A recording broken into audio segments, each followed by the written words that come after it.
اللہ فرماتے ہیں افسا رحمۃ اللہ علیہ، یہ بات آپ پڑھ چکے ہیں کہ فإن التصانیف فی اصطلاح اہل الحدیث قد کثرت و بسطت واختصرت، کہ اہل حدیث جو حدیث کی روایت کرتے ہیں، حدیث پر عمل کرتے ہیں، حدیث کو اپنا ملجا و ماوا سمجھتے ہیں، ان کی اصطلاح میں ایک ہے فقہا کی اصطلاح، ایک ہے اہل حدیث محدثین کی اصطلاح، ایک ہے اصولیوں کی اصطلاح، اصول فقہ میں اصولیوں کی اصطلاح، ایک اصطلاحات وہ بھی ہیں جو معتزلہ کی ہیں، معتزلہ کی اپنی اصطلاحات، اور یہ ہمارے اہل الرائے ان کی اپنی اصطلاحات، حتیٰ کہ مالکیوں کی اپنی اصطلاحات، امام شافعی اور امام احمد کی اصطلاحات میں بھی کچھ فرق فقہی نقطہ نظر سے، بات سمجھے نا۔ محدثین کے نزدیک جو اصطلاحات ہیں حدیث کے حوالے سے، فقہا کے نزدیک جو اصطلاحات ہیں وہ مسائل کے استنباط کے حوالے سے ہے۔ حدیث کے صحت اور ضعف کے بارے میں اتنی تفصیلی بات گفتگو اصول فقہ میں نہیں ہے، زیادہ سے زیادہ بحث خبر احاد کی ہے یا ارسال مرسل کی ہے، یہ ہے کہ فقہ راوی یہ شرط ہے یا نہیں ہے، باقی مجہول کے بارے میں، عدالت کے بارے میں اتنی ہی سی باتیں مختصر ہیں، جن پر جو کہ محدثین کے موقف کے بھی بہت سی باتیں موافق نہیں ہیں بلکہ مخالف۔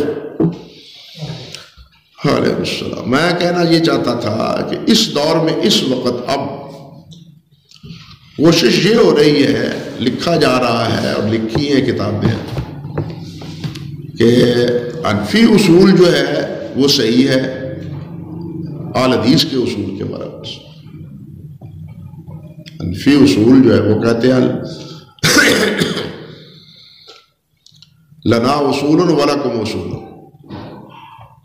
یہ کہتے ہیں ہمارے اپنے اصول، تمہارے اپنے اصول، ہمارے نقطہ نظر سے یہ حدیث صحیح ہے، تمہارے نقطہ نظر سے یہ حدیث صحیح نہیں ہے۔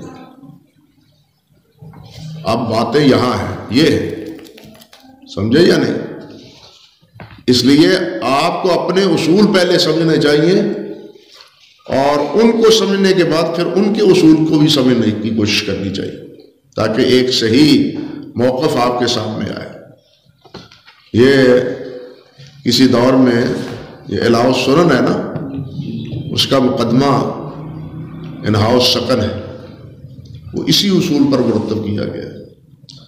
انہاء السکن کا ایک اور مقدمہ الہا السنن کا، وہ فقہی اصولوں پر لکھا گیا ہے، فقہی اصولوں کے حوالے سے۔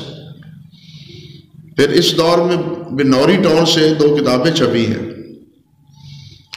کہ فقہی جو اصول ہیں ان کا تقابل پیش کیا ہے انہوں نے۔ ہمارے گوجرانوالا میں مولانا سرفراز صاحب کے بیٹے ہیں، نام سنا ہوگا، عمار ناصر، انہوں نے حدیث کی فہم کے لیے حنفی اصولوں پر ان کا انطباق، اس پر ایک مستقل کتاب لکھی۔ ان احادیث کا انطباق ہمارے اصولوں میں کیسے ہوتا ہے؟ جیسے ہمیں کہہ دیا جاتا ہے کہ یہ حدیث کو نہیں مانتے، حدیث کو نہیں مانتے، مانتے ہیں ہم حدیث کو، ہم حدیث کا انکار نہیں کرتے، بات اس سے سمجھے نا۔ تو یہ اب دور آیا ہے اس نوعیت کا۔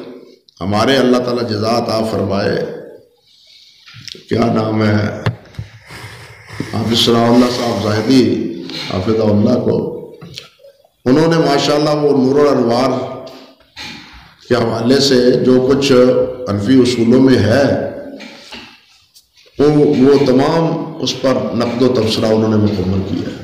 اب وہ طباعت کے مراحل میں ہے، اللہ کرے وہ چھپ جائے، اللہ کرے وہ چھپ جائے۔ لیکن اس کی زبان جو ہے نا وہ وہ قوسری کے اسلوب میں ڈھلی ہوئی ہے، وہ معلمی کے اصول میں نہیں ڈلی ہوئی۔ وہ مولانا تھے ہمارے افغانی شمس الدین، ان کا بھی یہی اسلوب تھا، جیسے ہمارے اردو میں کیا نام ہے زبیر صاحب کا اصول تھا۔ تو یہ چیزیں جو ہے نا تحریر میں نہیں ہونی چاہیے۔ بہرحال ایک اسلوب ہے، انہوں نے بھی بہت کوشش کی ہے اس میں۔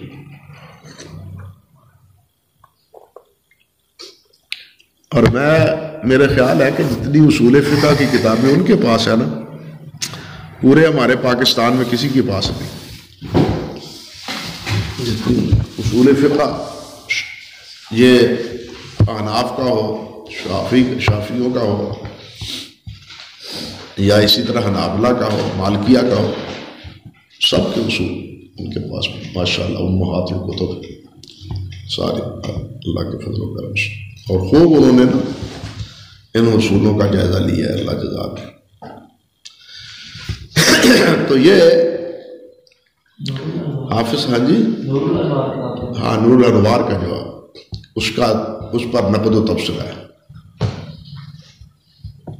شاید یہاں کچھ کا ابتدائی حصہ آپ صاحب کو دے گئے تھے، پڑھا ہے ہاں، ابتدائی حصہ وہ دے گئے تھے آپ صاحب، مجھ کو بھی دیا تھا انہوں نے۔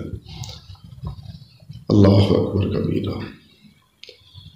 چلیے خیر، تو کہنے کا مقصد یہ تھا کہ اصطلاح لکل فن رجال، یہ محدثین کی اصطلاحات کیا ہے، ہر فن کی اصطلاحات اس فن کو سمجھنے کے لیے کی جائے، اس فن کو سمجھنے کے حوالے سے ہو تو پھر تو درست ہے، ورنہ نہیں۔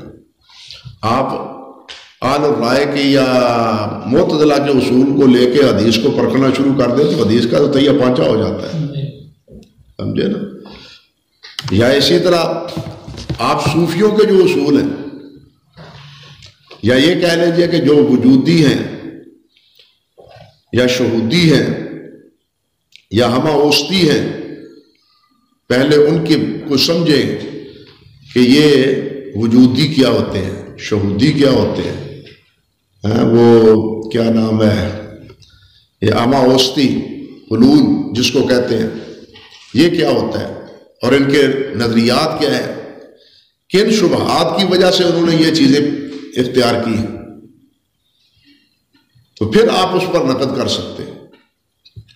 ہوتا یہ ہے کہ ہم اکثر و بیشتر وجودیت کو اور حلول کو اکٹھا کر دیتے ہیں،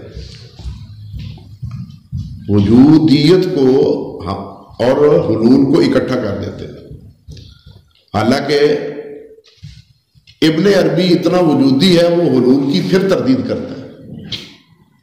ابن عربی مخالف ہے، وجودی ہے، بہت بڑا وجودی، بلکہ سب سے بڑا فلسفہ ہی اس نے پیش کیا ہے، لیکن حلول کی وہ بھی تردید کرتا ہے۔ اور ہمارا حال یہ ہے کہ ہم دونوں کو گڑ مڑ کر رہے ہیں۔ یہ کیا نتیجہ ہے، یہ کیا وجہ ہے، ہم دونوں کو سمجھتے نہیں کہ وجودی کیا ہے اور حلولی کیا ہے، سمجھا نا۔ تو ہر چیز کے، ہر فن کے اصطلاحات، اللہ، ان اصطلاحات کے تناظر میں ہی ان کو سمجھنا چاہیے۔ ہاں اگر وہ اصطلاحات ہمارے اصول سے مراد کتاب و سنت کے منافی ہیں تو بھلے آپ اس کی تردید کریں، کرنے کا حق ہے، جو غلط بات ہے اس کو غلط کہنا چاہیے، لیکن دیدہ وری سے، علی بصیرہ، پوری دیدہ وری سے۔ اور ایک مہربان نے کتاب اسی طرح لکھی تو انہوں نے ان دونوں چیزوں کو اکٹھا کر دیا۔ میں نے ٹیلی فون کیا، میں نے کہا بھائی یہ آپ نے کیا کیا ہے، حلولیوں کو اور وجودیوں کو اکٹھا ذکر کر دیا ہے، دونوں میں زمین آسمان کا فرق ہے، متنبع ہو گئے وہ۔ کہنے کا مقصد یہ تھا کہ ہر فن کے اصول ہیں، جہاں بھی افسا رحمۃ اللہ علیہ نے یہی بات کہی ہے، فی اصطلاح اہل الحدیث، اہل حدیث کی اصطلاح میں جو تصانیف ہے وہ کیا ہے، قد کثرت، بہت زیادہ ہے۔ وَاخْتُصِرَتْ، اور بڑی مفصل ہے اور مختصر بھی ہے، اختصار بھی ہے اور تفصیل بھی ہے۔ اختصار میں یاد رکھنا آسان ہوتا ہے اور تفصیل میں اس کی جزیات پر اطلاع ہو جاتی ہے، سمجھے یا نہیں؟ اختصار میں فائدہ کیا ہوتا ہے کہ ایک خلاصہ ذہن میں آ جاتا ہے، اور جو ہے تفصیل، اس تفصیل کی جو ہے نا جزیات، اس مسئلے کی جزیات جو ہوتی ہیں ان پر سیر اثر باس واقفیت حاصل ہو جاتی ہے۔ اب چھوٹے چھوٹے رسالے بھی ہیں اصول فقہ کے، آپ اندازہ کریں اصول فقہ کا ایک رسالہ حضرت مولانا ثناء اللہ صاحب رحمۃ اللہ علیہ امرت سری کا ہے، جو 4 ورقوں پر مشتمل ہے، 2 ورقوں پر، 4 صفحوں پر، 2 ورقوں پر، ہاں جی، یہ ہے۔ اللہ اکبر۔ اور بڑی بڑی کتابیں بھی ہیں جہاں 4 5 6 جلدوں میں۔ اسی طرح یہ ہے، یہ اب نخبہ اگر لیں تو یہ بڑی مشکل سے 10 صفحے بنے، 10 صفحے بھی شاید نہ بنے، ہاں۔ اور نزہ جو ہے وہ اس سے بڑی ہے۔ پھر نزہ کی جو شروع ہے اس میں پھر اور جزیات، ایک لفظ کے بارے میں اس کی تفصیلات۔ تو کتاب کے اختصار میں بھی اور تفصیل میں، قرآن مجید میں بھی ہے نا، قرآن مجید میں ایک ہی واقعہ اختصاراً بھی ہے تفصیلاً بھی ہے۔ نبی علیہ السلام کے ارشادات میں بھی تفصیل ہے، اور اوتی تو جوامع القلم بھی ہے، سمجھے یا نہیں؟ جوامع القلم بھی ہے مختصر، اور خطبے لمبے بھی ہیں نبی علیہ السلام۔ سند تو صحیح نہیں ہے، یہ جو خطبہ احزاب میں دیا تھا نبی صلی اللہ علیہ وسلم، ایک تو حجۃ الوداع کا خطبہ مشہور ہے نا، ایک غزوہ احزاب کے موقع پر آپ نے خطبہ دیا، وہ بھی بڑا لمبا چوڑا ہے۔ وہ پہلی دفعہ میں نے امام قادم کانفرنس سے حضرت پیر صاحب رحمۃ اللہ علیہ کی زبان سے سنا تھا۔ انہوں نے خطبہ پڑھنے کے بعد پورا وہ خطبہ زبانی پڑھا اور اسی کی تشریح کی۔ پھر جو احزاب میں پڑھا تھا نا، حالانکہ اس پر نقد ہے لیکن بہت جامع ہے۔ حضرت قاضی صاحب سلیمان منصور پوری رحمۃ اللہ علیہ نے یہ جو ان کی رحمۃ اللہ عالمین ہے، اس میں انہوں نے وہ سارا خطبہ جمع کیا۔ اللہ اکبر کبیر۔ اللہ بدیع الدین شاہ صاحب بڑا حافظہ تھا یار۔ چلیے تو فرماتے ہیں فمن اول من صنف فی ذالک القاضی ابو محمد الرام ہرمزی۔ اللہ، یہ فمن اول، بعض نسخوں میں بلکہ تدریب الراوی میں بھی اور بعض نسخوں میں بھی اس عبارت کے بارے میں اختلاف ہے۔ بعض نسخوں میں تو ہے، اللہ آپ کا بھلا کرے، اول فمن اول فاول من صنف، اول من صنف فی ذالک، بعض نسخوں میں یہ ہے۔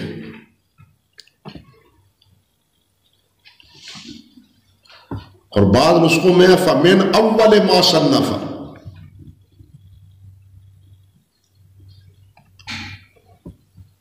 اللہ اکبر کبیر۔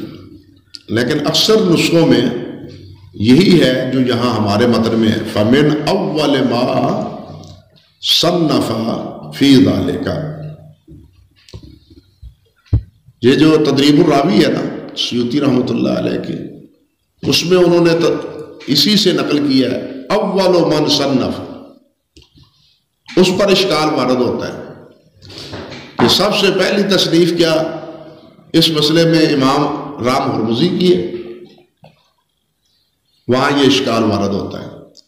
لیکن اگر اس کو پڑھیں فمن اول من صنف تو پھر اس پر اشکال یہ وارد نہیں ہوتی، کہ سب سے پہلے جنہوں نے کتابیں لکھی ہیں ان میں سے ایک یہ فمن اول من صنف فی ذلک، ایک ہے اسی فن سے متعلقہ کتاب، اور ایک ہے ضمناً اس فن کو ذکر کرنا یا اس کی بعض جزیات کو ذکر کرنا۔ تو حقیقتاً اس کی ابتدا حضرت امام شافعی نے کی، امام شافعی نے کی رحمۃ اللہ فن کی، جی اس فن کی یعنی اصول کی، اصول حدیث کی، جو ان کی الرسالہ ہے نا، الرسالہ، اس میں جو فصل ہے سنت کے بارے میں وہ ساری بحث ہے اصول حدیث کے بارے میں کے مطابق۔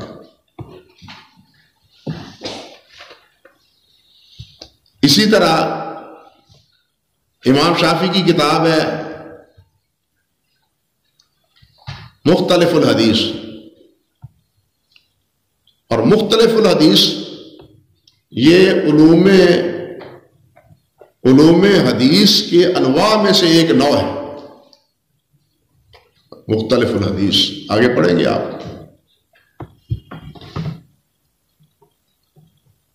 مختلف حدیث کس کو کہتے ہیں، پھر ان مختلف احادیث کے حوالے سے امام شافعی نے کون کون سی حدیثیں ذکر کی ہیں اور ان میں کیا تطبیق دی ہے، یہ کتابچہ ان کا جو ہے نا اس موضوع پر ہے۔ الرسالہ تو علیحدہ چھپا ہے، اور یہ مختلف الحدیث جو امام شافعی کی ہے نا، یہ کتاب العلوم اس کے حاشیے پر ہے، بلکہ ان کی تمام کتابیں یہ کتاب العلوم کے حواشی میں جمع ہو گئی ہیں، امام شافعی رحمۃ اللہ علیہ کے اکثر۔ اللہ اکبر کبیرہ، اللہ اکبر۔ اسی طرح امام شافعی رحمۃ اللہ علیہ کے بعد امام عبداللہ بن زبیر حمیدی ہیں، جو امام شافعی کے ساتھی ہیں، شاگرد بھی ہیں، ان کے ساتھ مصر میں بھی گئے تھے۔ امام عبداللہ بن زبیر الحمیدی جو پہلی روایت کے راوی ہیں آپ صحیح بخاری میں، ان کے ایک رسالے کا ذکر ملتا ہے، جز ہے ایک، اور اس جز سے سندن خطیب بغدادی رحمۃ اللہ علیہ نے الکفایہ میں ان کے اقوال ذکر کیے ہیں۔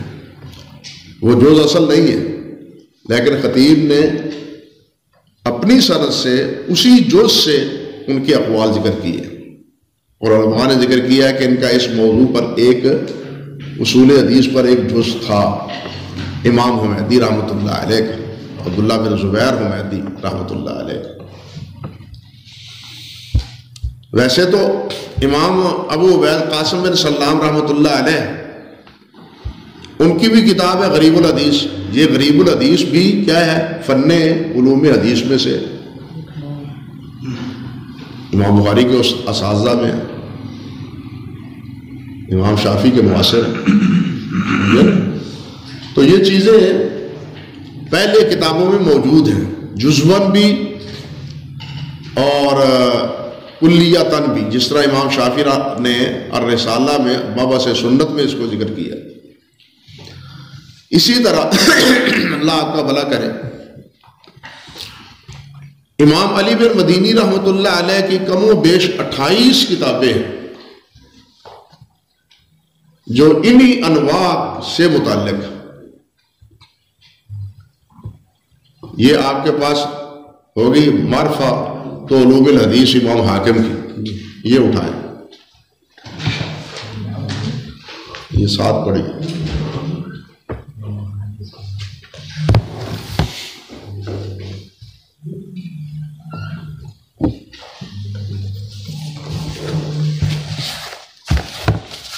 اللہ اکبر کبیرہ، اللہ اکبر کبیرہ، اللہ اکبر۔ یہ ہے جناب، آپ دیکھیے، سمیت الشریف القاضی ابو الحسن، یہ الشریف کس کو کہتے ہیں؟ ہمارا محمد شریف نہیں، یا ہمارا جو شریف ہے نا ہمارے بر صغیر میں وہ نہیں. یہ اس شریف سے مراد سید ہے، جس کو ہم سید بولتے ہیں، شاہ بولتے ہیں. تراجم میں آپ پڑھیں گے ان کے نام کے ساتھ الشریف لکھا ہوتا ہے. اس شریف سے مراد کیا ہوتا ہے؟ سادات. یہ کہ یہ فرد جو ہے نا وہ سادات میں سے. یہ آج کے دور میں نا حاتم شریف، شیخ حاتم شریف نام سنا ہوگا، سنا ہے یا نہیں؟ بہت اچھے صاحب علم ہیں حاتم الشریف. انہوں نے اسی پر ایک رسالہ لکھا ہے کہ شراف یہ لقب کب سے چلا ہے اور یہ لقب کن کن کتابوں میں زیادہ آیا ہے. مستقل ایک رسالہ لکھا ہے. تو اب یہ کہتے ہیں کہ سمعت الشریف القاضی ابو الحسن محمد بن صالح الہاشمی قاضی القضات یقول هذه اسامی مصنفات علی بن المدینی. اب سنیے جناب، کتاب الاسامی والقنا 8 اجزاء، کتاب الضعفاء 10 اجزاء، کتاب المدلسین 5 اجزاء، اول کتاب اول من ناظر فی الرجال، کتاب الطبقات 10 اجزاء، کتاب من روا عن رجل لم یرہ جزء 1 جز پر، کتاب علل المسند 30 جزء 30 جز پر، کتاب العلل اسماعیل القاضی 14 جز، کتاب علل حدیث ابن عیینہ 13 جز 13 جز، کتاب من لا یحتج بحدیث ولا یسقط، نہ وہ متروک ہے نہ استدلال ہے، درمیانے درجے کا ہے راوی. جزآن، کتاب القنا 5 اجزاء، کتاب الوهم والخطا 5 اجزاء، کتاب قبائل العرب 10 اجزاء، کتاب من نزل من الصحابہ سائر البلدان 5 اجزاء. اب دیکھیے نا ابن سعد نے ذکر کیا ہے نا طبقات میں، مدینے میں کون صحابہ تھے، مکہ میں کون تھے، مصر میں کون تھے، کوفے میں کون تھے، بصرہ میں کون تھے، یمن میں کون تھے، طبقات ہے نا. تو اس طرح انہوں نے علیحدہ علیحدہ بلدان کے حوالے سے صحابہ کرام کا تذکرہ کیا. تو اس پر آپ دیکھیے کہ ان سے بھی پہلے امام علی بن مدینی رحمۃ اللہ علیہ نے من نزل من الصحابۃ سائر البلدان، مدینہ سے نکل کے کہاں کہاں صحابہ گئے، مصر میں، شام میں، دوسرے علاقوں میں، خراسان میں، کہاں کہاں صحابہ کرام پہنچے. اللہ اکبر کبیر. 5 جز، کتاب التاریخ 10 اجزاء، کتاب العرض علی المحدث جزآن، کتاب من حدث ثم رجع، من حدث ثم رجع، یہ بھی 9 ہے نا ایک. آپ آگے پڑھیں، کتاب یحییٰ و عبد الرحمن، یحییٰ بن سعید قطان عبد الرحمن بن مہدی رحمۃ اللہ علیہ. یہ شاگرد ہے نا علی بن مدینی امام عبد الرحمن بن مہدی. اللہ اکبر کبیرہ. امام عبد الرحمن بن مہدی کہتے ہیں ان کے بارے میں کہ جب وہ آتے مسجد میں 2 رکعتیں پڑھتے، ستون کے ساتھ ٹیک لگا کے بیٹھ جاتے عصر کے بعد، اور امام علی بن مدینی، احمد بن حنبل، یحییٰ بن معین، شاذکونی، یہ حضرات کھڑے ہوتے تھے، یہ بولتے جاتے تھے، وہ لکھتے جاتے تھے. اور ان کی مجلس میں ان کی ہیبت کی وجہ سے بیٹھنے کی کوئی جسارت نہیں کرتا تھا. ان کے علم، ورع، تقوی، عظمت کی وجہ سے وہ بیٹھتے نہیں تھے آگے. یہ امام علی بن مدینی ہو، امام محمد بن حنبل ہو، امام یحییٰ بن معین ہو، شاذکونی ہو، ان کے بارے میں یہ سب باتیں لکھی عبد الرحمن بن مہدی رحمۃ اللہ علیہ. تو ان پر انہوں نے 5 جز لکھے، کتاب یحییٰ و عبد الرحمن، کتاب سوالات یحییٰ جزآن، کتاب الثقات والمثبتین 10 اجزاء، کتاب اختلاف الحدیث 5 اجزاء، کتاب الاسامی الشاذہ، کتاب الاسامی الشاذہ، شاذ و نادر نام بہت کم. یہ تاریخ ہے نا امام بخاری کی، تاریخ الکبیر، یا امام ابن ابی حاتم کی الجرح والتعدیل، تو ان کتابوں میں پہلے مثال کے طور پر الف ہے نا یا با ہے، تو حروف تہجی کے مطابق وہ ذکر کرتے ہیں، اسماء ذکر کرتے جاتے ہیں، آخر میں لاتے ہیں باب المفردات کہ الف کے ساتھ جد کا ایک ایک نام ہے یا دو دو نام ہے، با کے ساتھ جو مفرد نام یہ میں ذکر کر رہا ہوں، یہ انہوں نے کس نام سے ذکر کیا ہے؟ شاذہ، کتاب الشاذہ،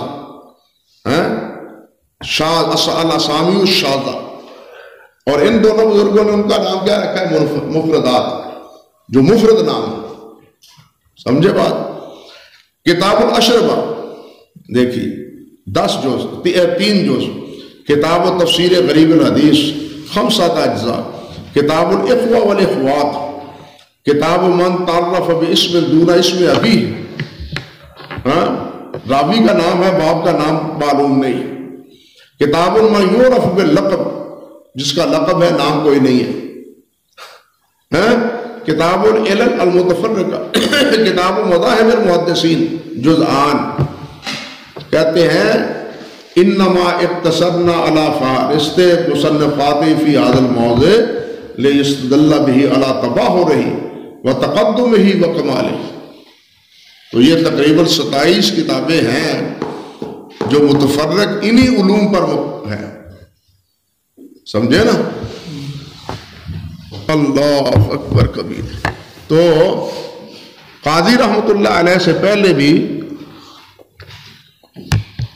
محدثین رحمہم اللہ نے، اہل علم نے ان مباحث کو ضبط کیا ہے،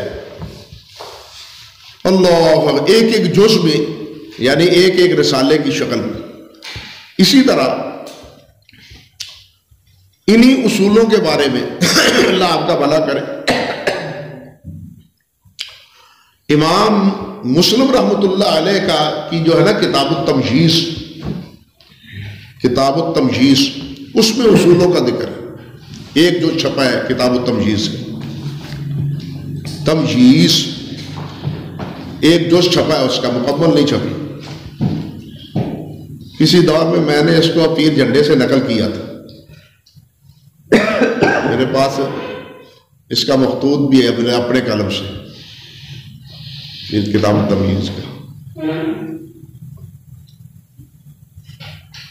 النقط حافظ ابن حجر کی، یہ جو آپ کے سامنے 2 جلدیں ہیں، یہ بھی میں نے نقل کی تھی، جب وہ مضمون میرا یہ چھپ رہا تھا نا اس میں ترجمان الحدیث میں، تو النقط کے میں حوالے دیتا تھا، پتہ نہیں اب کون سے حضرت آپ صاحب کے شاگرد تھے، حافظ عبد المنان صاحب نے، انہوں نے مجھے ذکر کیا کہ حافظ صاحب تمہارا ذکر کرتے تھے کہ ان کے پاس معلوم ہوتا ہے کہ النقط ہے، ہم نے تو دیکھی نہیں ابھی تک، تو وہ نقط بھی اصل میں اس کے لینے کی بھی ایک داستان ہے، حاصل کرنے کی بھی داستان، پھر نقل کرنے کی داستان ہے، چھوڑے یار۔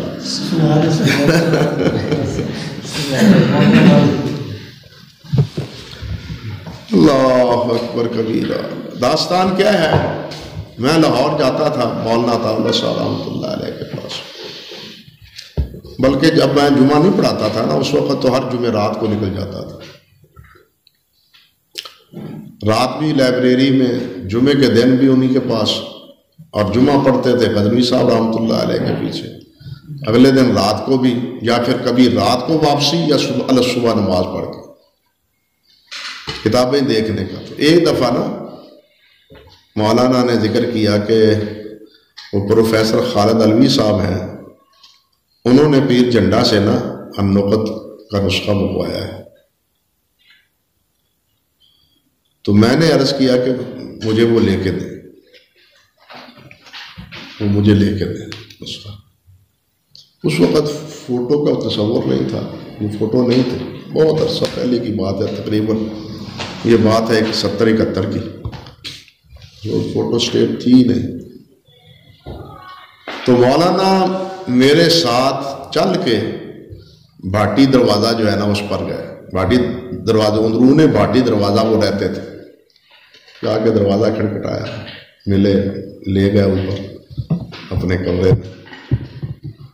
تو مولانا نے نا کہا کہ نقط ہمیں دکھلائے. اب وہ تو انکار نہیں کر سکتے تھے، ان کو بھی مولانا عطا اللہ صاحب ہی کے توسط سے وہ نسخہ ملا تھا. خالد صاحب کو بھی مولانا کی وجہ سے وہ نسخہ ملا تھا، کیونکہ ان کا تو پیر صاحب رحمہ اللہ سے کوئی واسطہ تعلق نہ تھا. تو وہ کہنے لگے کہ اب یہ نسخہ کچھ دنوں کے لیے مجھے دے دیں،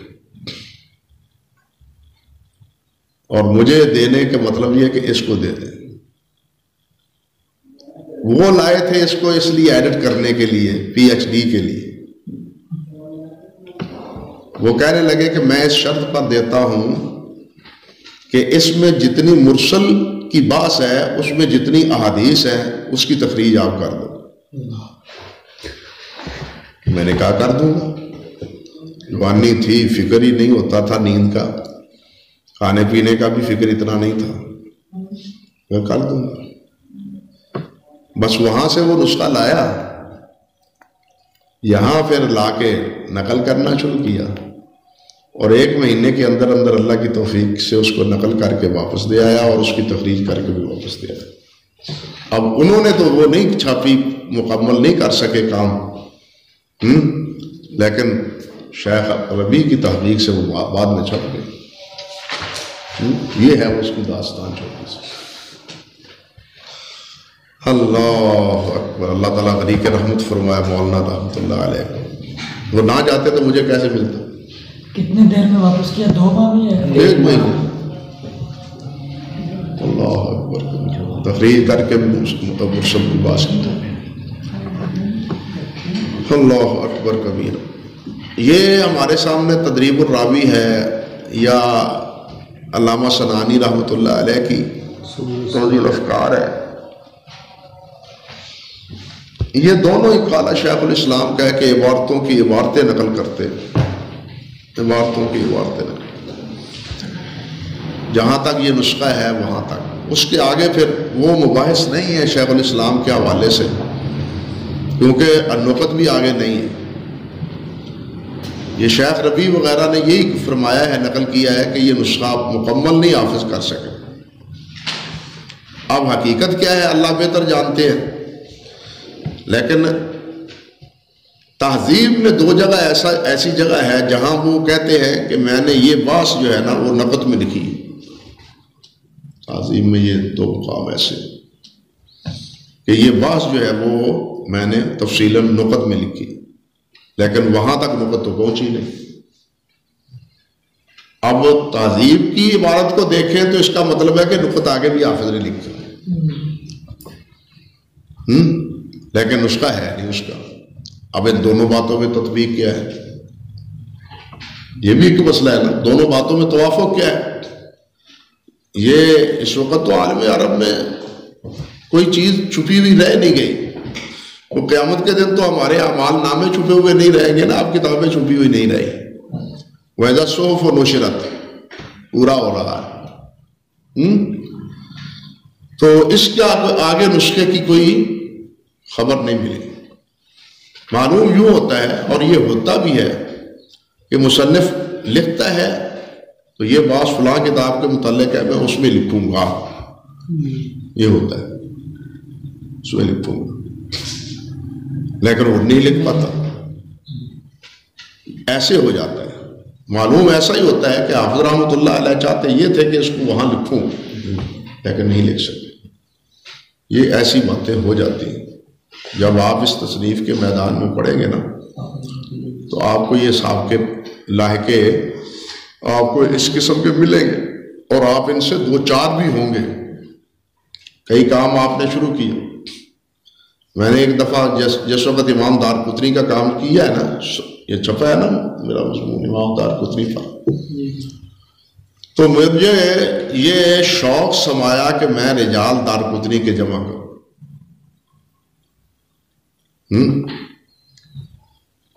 تو اب دیکھیے میں نے اس کی فہرست بنانی شروع کر رجال کی. 3 جلدوں میں جتنے نام آئے نا وہ میں نے حروف تاجی کے مطابق اپنے حساب کے مطابق وہ لکھتا رہا.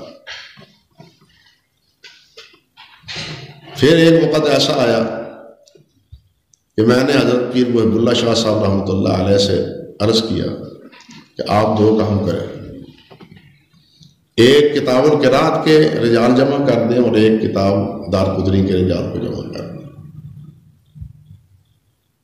پیر صاحب فرمانے لگے ان کو پتا تھا کہ وہ جو دارقطنی کے رجال جمع کیے ہوئے ہیں تو ہم نے وہ مجھے دے دی،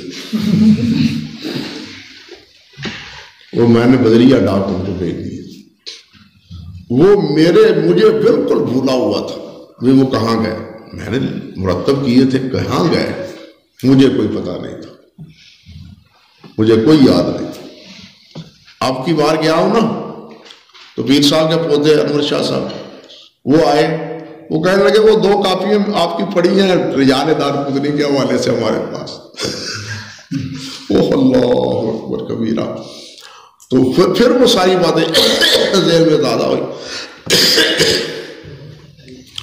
پیر صاحب نے پہلے پھر کتاب القراءت کو مکمل کیا، اس کے رجال کو، اس کا مجھے فوٹو ہی بھیجا. پھر انہوں نے مکمل کر کے نا فوٹو بھیج. بڑی شفقت فرماتے تھے، اللہ تعالیٰ بہت اجر عطا فرمائے. اور دوسرا مرحلہ تھا ان کا یہی دارقطنی کے رجال. تو وہ کہنے کا مقصد یہ ہے کہ میرا وہ کام تھوڑا سا جو ہوا تھا وہ مجھے بھی بھول گیا کہ وہ کہاں تھا. انور شاہ صاحب کے بتلانے سے پتا چلا کہ وہ کاپیاں وہاں پڑی. کہتے تھے کہ اگر آپ کو ضرورت ہے تو بھیج دوں. میں نے کہا یار کیا کریں گے، ضرورت تھا وہ تو کام پورا نہیں کر سکتے. یہ تباہ ہوا یا نہیں؟ غیر تباہ نہیں. وہ ایک ہمیشہ ایک کام کے لیے پہلے ایک بنایا جاتا ہے، ذہن بنایا جاتا ہے، پھر اس کے مطابق اس کو نا اخذ کیا جاتا ہے، حاصل کیا جاتا ہے نام کو. چلیے بھائی، اللہ اکبر کبیر. تو بات کر رہے تھے کتاب التمجیز سے، بات دیکھیے کہاں سے کہاں پہنچے.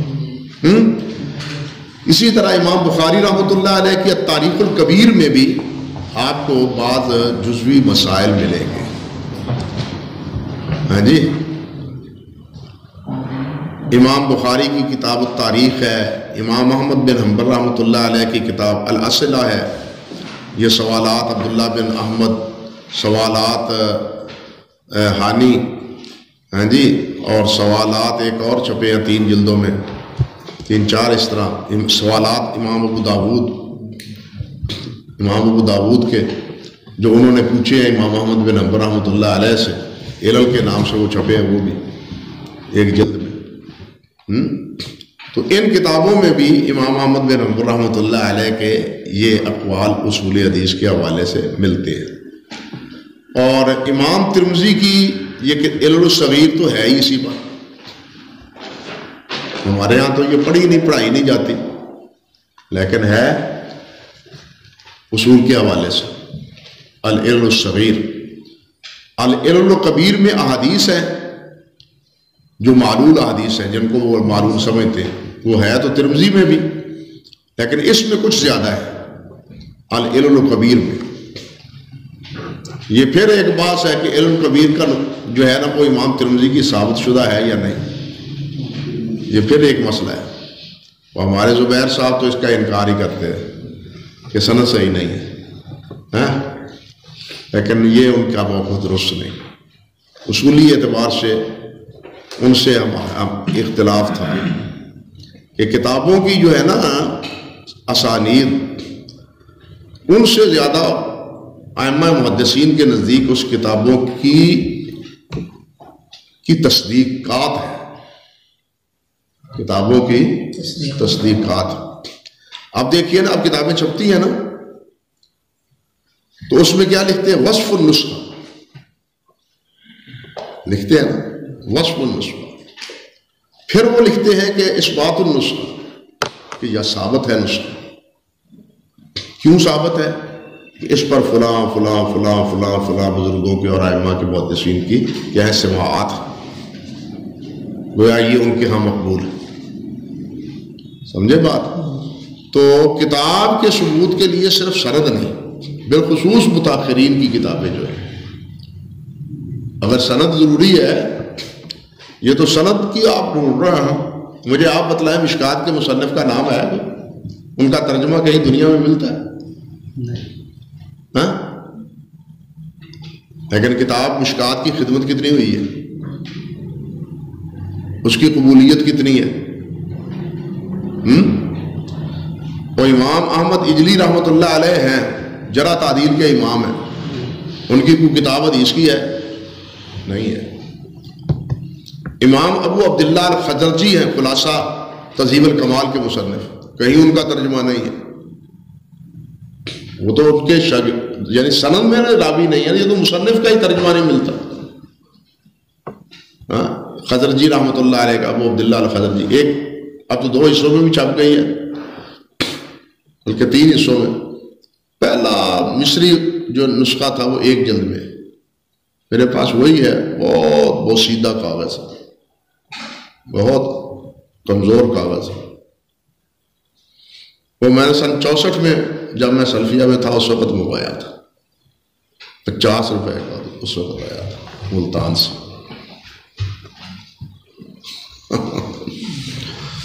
تو خیر اللہ آپ کا بھلا کرے۔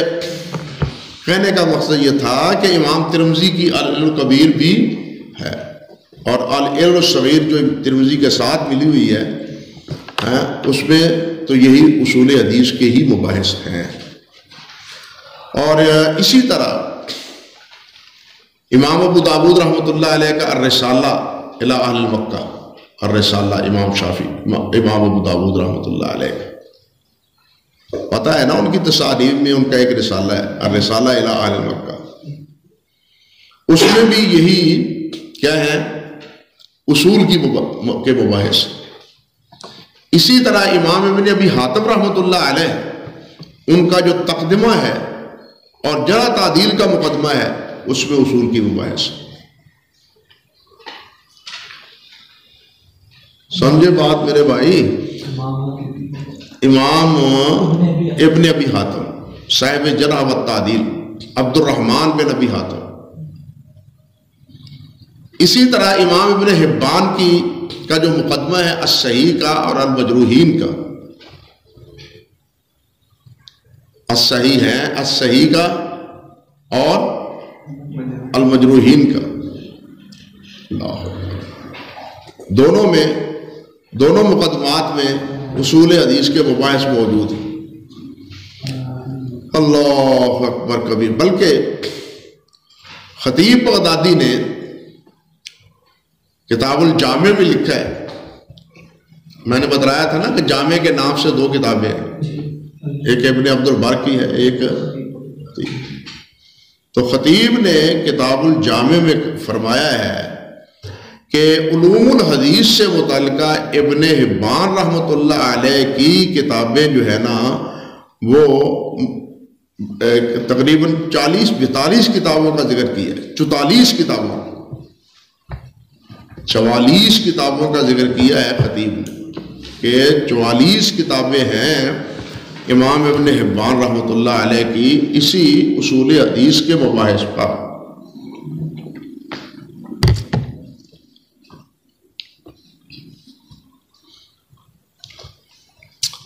دو جز اسی پر ہیں، علل و حدیث ابی حنیفہ، علل و احادیث ابی حنیفہ، امام حنیفہ کی حدیث کے معلول کیسے ہیں، 2 جز تو اسی پر ہیں، سمجھے میرے بھائی؟ اور اس کے علاوہ اللہ آپ کا بھلا کرے، اللہ آپ کا بھلا کرے، یہ ابن عبد البر رحمۃ اللہ علیہ کی التمہید کا جو مقدمہ ہے اس میں اصول کے مباحث۔ اسی طرح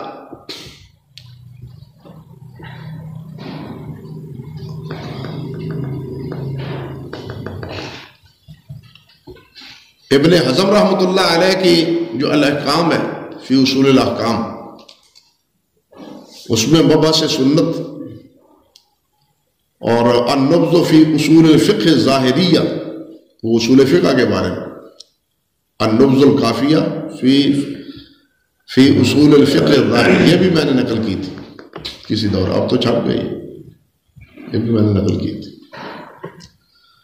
اللہ اکبر کبیرہ۔ تو اسی طرح معالم السنن کا مقدمہ، معالم السنن کا مقدمہ علامہ خطابی کی ہے نا شرح معالم السنن، اس کا مقدمہ۔ اور اسی طرح کچھ مباحث امام بہقی رحمۃ اللہ علیہ کی کتاب المدخل میں، کتاب المدخل میں، اور کچھ اسی مدخل کے نام پر کتاب ہے امام حاکم کی بھی، کتاب الاکلیل، اکلیل، اور وہ اور ہے مدخل اور۔ تو کہنے کا مقصد یہ تھا کہ ان کتابوں میں اللہ آپ کا بھلا کرے اصول حدیث کے مباحث موجود ہیں، لیکن ایک مستقل کتاب میں ان اصولوں کو جمع کرنا حافظ رحمۃ اللہ علیہ کا موقف ہے کہ ان میں سے سب سے پہلے ایک ہی کتاب میں جن کو جمع کیا ہے وہ کون ہے؟ اب رام ہرمزی رحمۃ اللہ علیہ اور ان کی کتاب کے حوالے سے بات آگے کریں گے انشاءاللہ، یار زندہ صحبت پر۔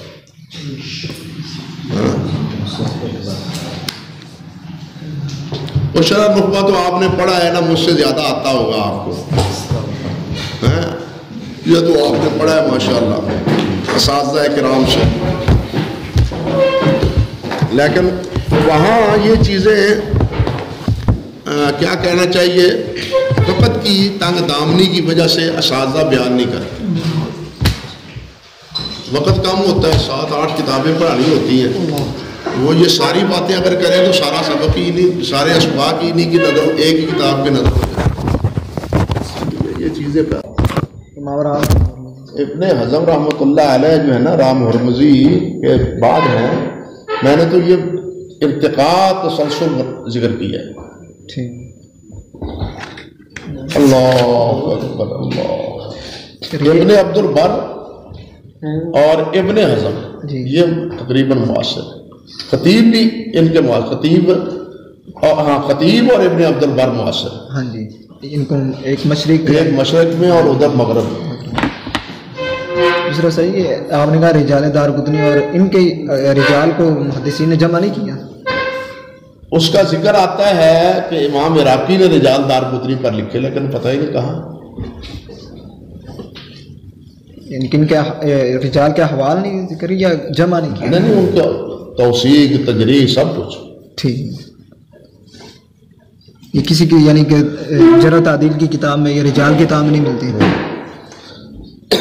اب انہوں نے شیخ ربیع رحمۃ اللہ علیہ نے کچھ زوائد جو ہیں نا دارقطنی کے، جی، اسی طرح حاکم کے جو زوائد ہیں وہ جمع کیے، وہ تو حدیث کے متعلق، وہی نا حدیث کے متعلق، جی جی، یعنی سنن دارقطنی کے وہ رجال جو تہذیب سے زائد ہے، تقریب سے زائد ہے، ٹھیک، ان کو جمع کیا ایک جلد میں، صحیح، اور حاکم کی 2 جلدیں ہیں، ٹھیک، بڑی کتاب ہے نا، 4 جلدیں۔ صحیح۔ اللہ، یہ بڑا کام ہے یار، بہت بڑا کام۔ صحیح، یہ لڑکے یہ شیخ زبیر